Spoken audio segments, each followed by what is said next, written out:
Министерот Крешник Бектеши го прекршил деловникот или другите министри не ја говорат вистината за владината одлука за спојување на концесиите за рудникот Иловица Штука.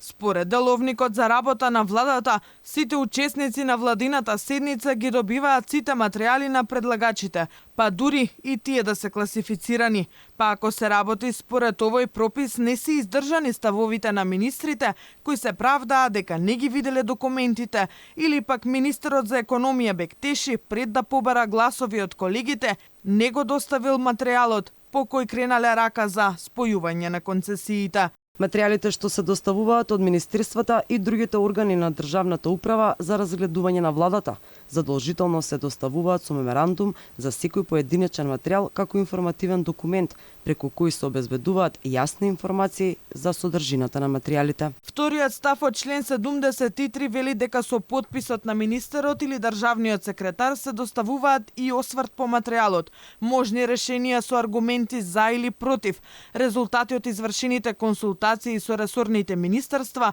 и други органи на државната управа и организации, а меѓу другото и изјава за усогласеност на прописот со законодавството на Европската унија.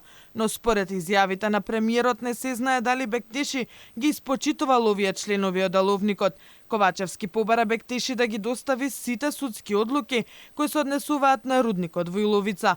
Освен премиерот кој му даде нова шанса на Бектеши, повеќе министри во владата јавно кажаа дека на владина седница не им било прецизирано дека со одлуката на управен суд владата не била задолжена да ги спои концесиите за Иловица Штука. Алфа се обрати и до обвинителството, дали евентуално ќе истражува за злоупотребата на службената положба од страна на министерот Бектеши. Од таму кратко вела дека ги следат информациите и ќе постапуваат доколку произлезе сомнение за наведеното или друго кривично дело. А за другите видови одговорност, велат, биле во надлежност на други институции.